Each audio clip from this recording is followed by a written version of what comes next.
Hey nerds, Farmer Jesse here. Welcome to Growers Daily, your daily dose of ecological farming insight. It is Thursday, July 17th, 2025, and today we're going to talk about how to use row cover with sensitive crops, preparing for extremes, and finding jobs on farms. Not all at once, you can do those things separately. Anyway, let's do it.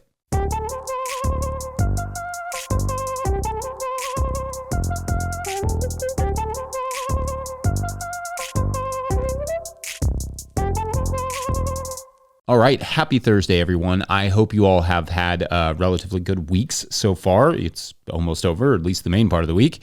And fair warning, this has nothing to do with farming, but I was reading this article yesterday in the New York Times called "The Kids Are All Right, Just Not at a Brewery." Family-friendly breweries across the country are reconsidering their relationship with children and, in some cases, banning them outright. And, well, that subtitle obviously gives away what much of the story is about, but I thought it was a very interesting read. Even though I don't drink anymore, I really, really loved having breweries as a kid-friendly option for a place where we could go, we could get a bite to eat, we could have a beer and let the kids kind of play and run around.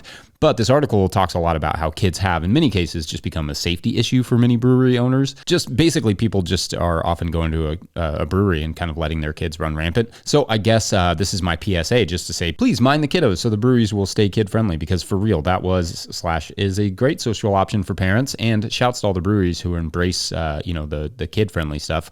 But I also totally understand for the breweries who don't. But anyway, yeah, how about some farm stuff now? As has become the tradition on Thursdays, we are going to tackle 3 Patreon questions to continue getting caught up over there. Our first Patreon question comes to us from Andy Novak at Mother Farmer, who writes, quote, "Hi, Jesse, longtime listener, first-time caller, as the outdated saying goes." I don't know if it's outdated. I think that one's timeless. "My wife and I run Mother Farmer, located in the Upper Peninsula of Michigan, Zone 4. Our last frost date is early June, with planting beginning in earnest in late April/early May.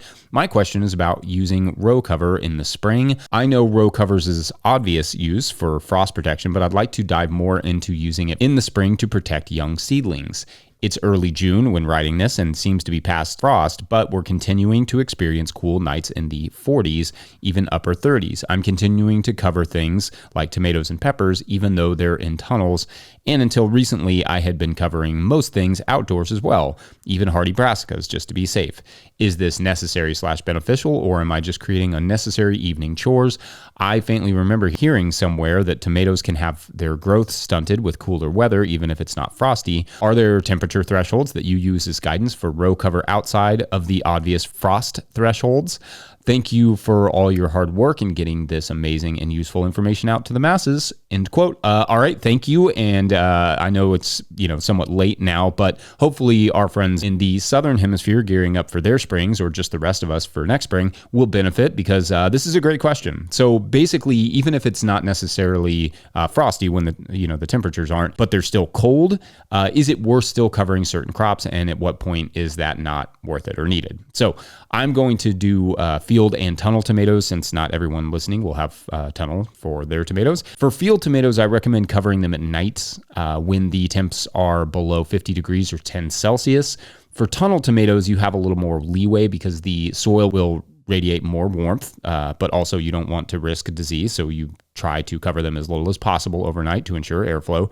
So I wouldn't cover tunnel tomatoes until around 40 degrees or 4.5 degrees Celsius. And honestly, you could probably even go a little lower than that, just depending on how warm it's been leading up to it. Now, what can happen, assuming the field tomatoes don't just get hit by annoying patchy frost that happen just under 40 degrees, is that they can start to go into generative growth, fruit-producing growth, that is, when they get too cold. So the cold doesn't stunt their growth exactly as much as it kind of tells them, dude, it's about to be winter. You got to fruit or die. So the tomato plants will oblige. In fact, some professional growers will use this reactive mechanism in the tomato plants to encourage them to put on substantial amounts of fruit, called crop steering. You can look that up. I think Andrew Mefford wrote about it somewhat in his book, The Greenhouse and Hoop House Grower's Handbook. Good book. And they do that by, for instance, opening the sides of a tunnel on cooler nights to kind of just shock the tomatoes a little bit into producing a little bit more. And of course, it's more nuanced than that, but that's the idea. Expose the plants to cold to encourage more fruiting. In your case, in the tunnel, this cold may indeed cause the plants to slow up a little bit because it's beginning to focus on generative growth rather than vegetative growth, which in the spring, the vegetative growth is kind of what you're after, just to get those plants going and growing. Row covers will also just keep things warmer, including the soil. So as I've said before, I will utilize row cover in the late winter just to get the soil temps up so that I can plant some of those warmer weather crops without them going into too cold of soils. That can also help to germinate any weed seeds that might be there so that you can kind of knock those out with a hoe or whatever. For crops like lettuce, broccoli, etc., it's probably overkill covering and uncovering unless you anticipate a frost, especially in a tunnel. Those do not need to be covered until closer to freezing temperatures for the brassicas and pretty much down to 25 or below for the lettuce. Broccoli and cauliflower can button up, basically create a mini head if they get frosted too hard too early. So I like to cover those if there's a small chance, and definitely if they're in the field and they have a head growing on them, it's good to cover them just so that head doesn't get damaged by the frost. And honestly, if it's not going to get too hot that day, allowing the row cover to just stay over top of the crops in the fields is usually fine through the colder periods, especially if it's not super heavy types like the R50. I prefer R30. You're less likely to run into airflow issues when it's out just like in the field, even with row cover on it. Anyway, I hope that's helpful. And up next, we're going to take a quick break. And when we come back, we'll seek some farm jobs together. BRB. All right, so how about a quick Milpa garden update? For those of you watching on YouTube, you can kind of see there's like corn and sunflowers and dry beans over on these beds, right? And it's kind of basically like skip a bed. And in the middle, you have the winter squash. It looks pretty good. I mean, there's a few spots that need some cultivation, just some spot weeding. But otherwise, I'm pretty happy with the growth here. I mean, it's a little random. Some spots are doing better than others, but it is very cool looking, and I'm very excited to see how this goes.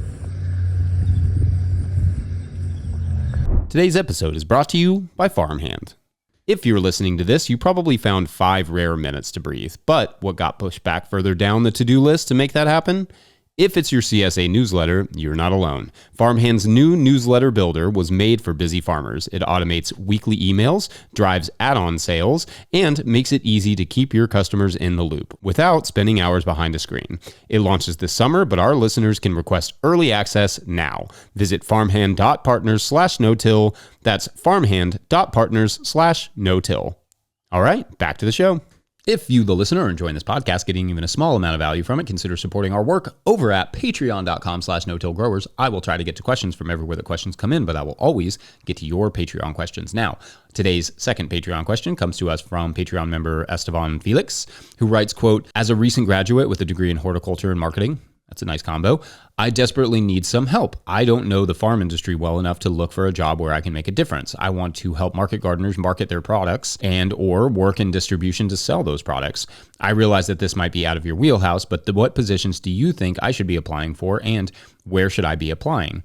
Not ready to start my own farm yet, but I still want to work in the industry and help the most that I can. Long-term listener and love what you are doing," end quote. All right, great question here, Esteban. Thank you. And it feels like something that I don't think we've really tackled this. Anyway, it sounds to some extent like you are not necessarily looking to work out like on the field side of things of the farm, but rather the marketing side. Now, I will say that most market farms that I know do not have a marketing position per se. Someone whose sole job it is to handle the marketing and, talking to customers, finding new customers, all that stuff. By and large, that task falls on the farmers with a smattering of help from employees. But many market farms do have farmers market managers, people who literally manage the farmers market. They tend to the market, handle the customer service and all of that sort of stuff, and coordinate with the farmers. However, this is usually a 1 or 2 day a week job, and it's usually Saturdays from early mornings until early afternoon, possibly with Sundays or maybe one other day during the week. Delivery drivers are also an area of need for some farms, taking orders to restaurants and retail places and that sort of stuff. I know you have a degree in marketing, and what I'm describing here is not typically super high paying jobs that are generally filled by pre-degree college students looking for a little extra cash over the summer. But that doesn't mean it can't become a great side gig and a way to break into the market farming world and to understand it a little bit better. I often say that farming is not about growing the food. It is about selling it. That is actually what we do, because all of the cool stuff one does on a farm is for naught if they can't actually get the produce to the customer. But making enough money to put money into marketing is a challenge because margins are slim in farming. Anyway, those positions could, depending on the farm, be parlayed into a greater marketing position if you could help figure out ways to make it more valuable to the farmers, handling the communication between clients, for instance, the fresh sheets, finding new clients, all those things. Some farmers could certainly use someone doing those tasks for them. Absolutely. It's just that by and large, most farmers can't afford it. So where to find any job in that realm? Well, first I would start with just going to the farmer's market in your area, and where, you know, at least in the area where you want to work, and just talking with the, you know, the staff at the individual booths. Pick out a farm or two that look like they're your speed and shoot them an email and a resume, or bring them one. Tell them what you're interested in. You can also use the forum at no-tillgrowers.com to just connect with farmers in the area you want to work. The farmers might also be at the farmers market, and you can chat with them there. Just obviously don't interrupt sales. That's probably not going to be the right way to put your foot in the door. Towards the end of the market day is usually the best for chatting with farmers as they're wound down or as they're starting to clean up. Now, again, most market farms do not have a marketing department. In farming, the farmer is more often than not the marketing department. The budget for that is just generally, like I said, non-existent, which is sad, but the reality of the business that relies so heavily on tight margins. In terms of farm positions, farmers generally need help in the fields, in the wash pack station, and at the farmer's market, and maybe like delivery drivers for certain size farms or certain farms that serve certain markets. Honestly, though, if you can bring a little marketing savvy to one of those areas or all of them, then you could really help that farm, maybe even help to grow it to a point where they could have a marketing person. Anyway, was any of that helpful? I don't know. I certainly hope so. Otherwise, we're going to take a quick break, and when we come back, preparing farms for extremes when extremes are the norm. Be right back. Hi, this is Doug at a quarter-acre production garden at a high school on the Olympic Peninsula, and we grow food for school lunches and local food banks.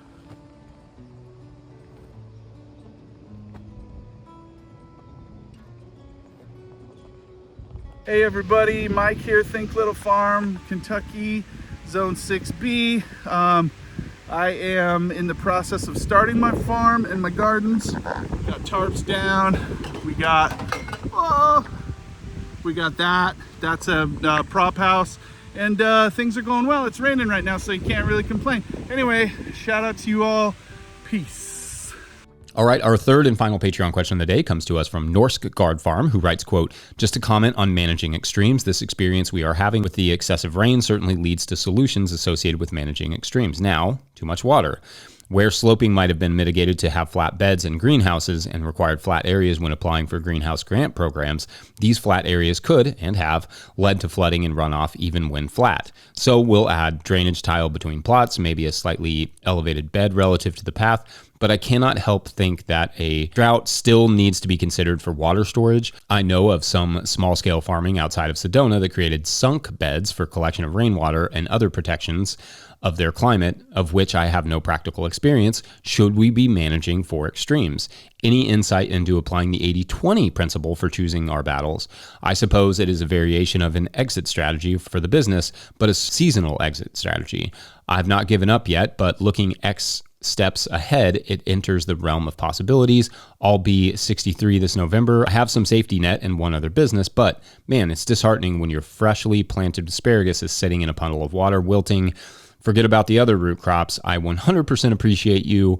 End quote. Okay, so thank you, and I appreciate you 100%. It is a good and big question. Effectively, how much do we need to prepare our farms for extremes, and which extremes take precedence? Because the same place that can have a drought can have a flood, sometimes within the same year. And bringing the Pareto principle into it, the 80-20 rule they referred to here, is interesting. It's kind of I hadn't thought about it this way. So to back up, the 80-20 rule is effectively that 80% of results come from 20% of your efforts. It's often used in businesses that, like, for instance, look at their numbers and see that 80% of their sales are actually coming from 20% of their customers, or 80% of their profits are actually coming from 20% of their products. Like for us, maybe that's like lettuce. Lettuce is the driver of our farm and has been for years. 80% of is somewhat arbitrary, and it doesn't quite make up that much of our sales depending on the year, but a huge percentage.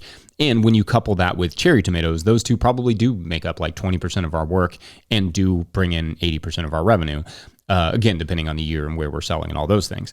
Anyway, maybe this principle is more of a subject for another time, but how does that principle relate to farming and resilience? Well, I think one part of it could be something like soil organic matter. Building and improving soil organic matter will address both droughts and heavy rainfalls to some extent by releasing excess water in wet times and holding it in dry times. Site preparation, getting a farm ready in the very beginning is something you will only ever really do, well, you hopefully only really ever do once in the beginning of the farm. So that can have a huge effect on climate extremes, right? You have the drainage ready for the 1,000-year floods that no longer are waiting 1,000 years, and the irrigation ready for the extended droughts. We are seeing increases in strong wind events as well, so adding stabilizing elements to the tunnel could also be one of these small efforts that makes a huge percentage of the climate mitigation, and it can be a small cost in comparison to losing a high tunnel. There is no perfect answer here, and every climate is going to be different, but extremes are now the norm. We've seen all the flooding over the last 2 weeks in Texas, North Carolina, and New Jersey, and we haven't even entered hurricane season yet, so there's definitely more to come there. The wildfires in California and the rest of the West. Hoping those won't hit your farm obviously is not an action plan. We are having more wildfires, more extreme weather. Assume it's just a matter of time and find ways to protect your property. Whatever the most extreme thing that has any potential of happening in your region should be considered to some extent when setting up a farm. And oftentimes it doesn't take a ton of effort to mitigate those. It just takes some planning. Like floodplains are out of the picture for me. You don't plan to put your gardens there, even if that is where the best soil lives, because even if it is not flooded in your lifetime or your parents' lifetime, it can and will flood if it's in a floodplain. Other regional issues like fires and wind will take more thought. So I don't know if that was helpful, Bill, but if you are mitigating some of that with the drainage and securing the water with good irrigation and collection, plus taking care of the soil, raising the beds, as you mentioned, all of those things, then I think you are on the right track. At least you're thinking about it the right way. It's just difficult. It feels like a weird time to be having these conversations because the more sensible land management that we can get into action, the more climate mitigation we will see. But those farms have to survive the extreme weather, which is getting harder and harder to do. It's becoming like a climate catch-22. But I'm hopeful things will change if we continue to do this kind of work. Anyway, I will let others put their 2 cents in the comment section while I mosey on out of this Thursday. Don't forget, No Till Growers is now officially a 501c3 nonprofit, so donations are tax deductible and greatly appreciated. Please make sure to like and subscribe and or follow wherever you're getting this podcast. That's an easy way to help us out. Enormous thank you to all of our show sponsors, and if you'd ever like to sponsor the show, you can reach out to Farmer Michelle at notillgrowers.com. Huge shouts to Willie Breeding for the theme music, Mike Hilbert for the production help and editing, and the team at No Till Growers. Also, shouts to Epidemic Sound for the background music that you can hear.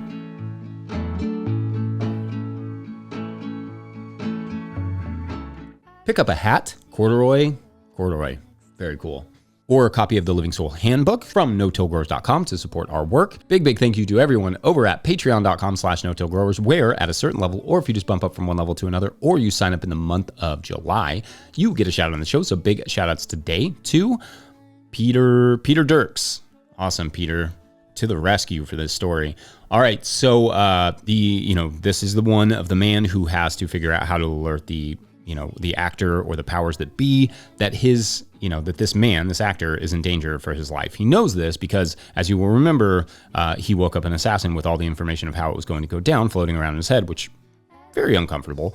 Sure, he could put an anonymous call into the police in Las Vegas and wash his hands of this whole ordeal, but after a lifetime of having your brain filled with, new professions every day, you become a little paranoid, as it seems, about the world finding out about this particular skill or special ability he has, curse maybe. So he decides he doesn't want to do that. He doesn't want anything leading back to him. With that plot hole conveniently filled, he decides instead to head to Vegas and use whatever skills he has to save the actor himself.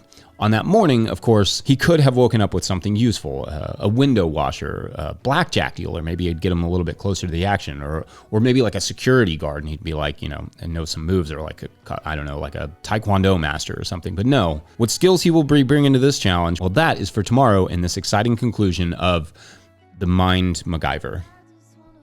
Dang it.